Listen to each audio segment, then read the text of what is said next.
అన్న. హాయ్ అమ్మ. అన్న మీ పేరు? శివకృష్ణ. శివకృష్ణ. సో హుజరాబాద్ అన్న. హుజరాబాద్ అమ్మ. అన్న ఇప్పుడు మన తెలంగాణలో మే 13కి మళ్ళీ ఎలక్షన్స్ జరగబోతున్నాయి. ఈసారి కరీంనగర్ నుంచి ఈసారి పార్లమెంట్లో ఎవరు గలం వినాలనుకుంటున్నారు? అండ్ బీఆర్ఎస్ నుంచి బరిలోకి దిగింది బోయిన్పల్లి వినోద్, అండ్ ఆల్రెడీ ఇప్పుడు సిట్టింగ్ ఎంపీ వచ్చేసి బండి సంజయ్ ఉండు. కాంగ్రెస్ నుంచి ఇప్పటివరకు ఎవరిని ప్రకటించలేరు. సో మీ ఒపీనియన్ ఏముంది? మళ్ళా ఎవరు గలం వినాలనుకుంటున్నారు పార్లమెంట్లో? అమ్మ ఇప్పటి వరకు 2019 నుంచి ఈ రోజు వరకు 5 years గడిచిపోతుంది ఎంపీ ఎలక్షన్ జరిగి. బండి సంజయ్ గారిని అప్పుడు గెలిపించుకున్నాము. ఈ రోజు వరకు కాన్స్టిట్యున్సీని పట్టించుకునే లేదు, పార్లమెంట్ కాన్స్టిట్యున్సీని ఏం చేసింది కూడా లేదు. ఏమైనా ఓట్లు రాముడి పేరు, భీముడి పేరు, ఆంజనేయుడి పేరు చెప్పి ఓట్లు దండుకుందామంటే మాత్రం చేసేది ఎవరు ఏం చేయరు, ఓట్లు పడవు. అలాగే ఇవాళ బోయినపల్లి వినోద్ కుమార్ గారు మా కాన్స్టిట్యున్సీకి అంటే ఆయన ఓడించినాం మేము. ఓడించినప్పటికీ మా కాన్స్టిట్యున్సీకి ఒక 10 ఎకరాల భూమి కాస్ట్లీ హైదరాబాద్లో తీసుకొని అక్కడ వెంకటేశ్వర స్వామి దేవాలయాన్ని ప్రతిష్ఠించాడు. అది అలాగే 10 లక్షల జనాభా ఉంటేనే కరీంనగర్ స్మార్ట్ సిటీగా చేసే అవకాశం ఉండే.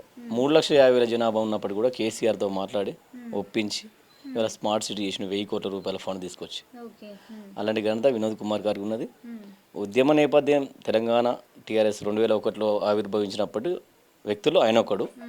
ఈ రోజు వరకు కూడా తను అంటే ఎంపీ పార్లమెంట్లో అక్కడ ఆయన కొట్లాడిండు ప్రతి విషయంలో. ఇప్పటి వరకు ఎన్నోసార్లు పార్లమెంట్లో కొట్లాడిండు కాబట్టి ఆయన గెలిపించుకున్న జనాల్లో ఉన్నది. అందరితో బాగుంటాడు, మేధావి, గలం విప్పే శక్తి ఉన్న వ్యక్తి కాబట్టి మనకి అలా ప్రతిపక్షంగా మాట్లాడడానికి వినోద్ కుమార్ బాగుంటుంది, జనాల్లో బాగుంది. మేమందరం కూడా దాదాపు వినోద్ అన్నను గెలిపించుకుంటే బాగుంటుందని అందరి నోళ్ళలో వినబడుతుంది. అన్న కొండగట్టు టెంపుల్ అనేది ఒకటి ఉంది కదా ఇక్కడ కరీంనగర్లో. సో మనం తెలిసినట్టే చాలామంది వినోద్ కుమార్ ఇచ్చిండు భూమి అని చెప్పేసి చాలా న్యూస్లలో చూసినాం. At the same time BJP వాళ్ళ నుండి కూడా ఒకటి చూసినాం, గజం స్థలం కూడా ఇయ్యలే అని చెప్పేసి బీజేపీ వాళ్ళు అంటున్నారు. మీరు చెప్పండి, నిజంగానే స్థలం ఇచ్చిండా ఇయ్యలేడా? 100% ఇచ్చారు. ఎందుకంటే 1 ఎకరం 2 ఎకరాలు కాదండి. ఇవాళ కొండగట్టు అంజన్న స్వామిని ఒక తిరుపతి దేవస్థానం ఒక గుట్ట మీద ఎలా వెలిసింది, ఎంత విశాల పరిధిలో ఉంది, ఆ విధంగా చూసుకుంటే బాగుంటుందని వినోద్ కుమార్ గారు 333 ఎకరాలు, ఆ 333 ఎకరాల భూమిని సీఎం కేసీఆర్తో మాట్లాడి మనం ఒక తిరుపతి దేని వెంకటేశ్వర స్వామిని చూస్తే ఎట్లా ఉంటుంది, గుట్టపైన ఎంత విశాలంగా ఉంది, ఆ రకంగా ఉంటే బాగుంటుందని చెప్పి 333 ఎకరాల భూమిని తీసుకొచ్చి దాన్ని పట్టాబక్కు బుక్కులు కూడా తీసుకురావడం జరిగింది.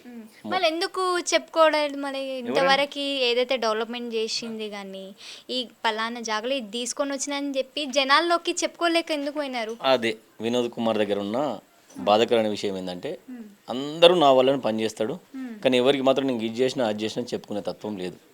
అదే ఒకటి మైనస్ పాయింట్ వినోద్ కుమార్ గారు.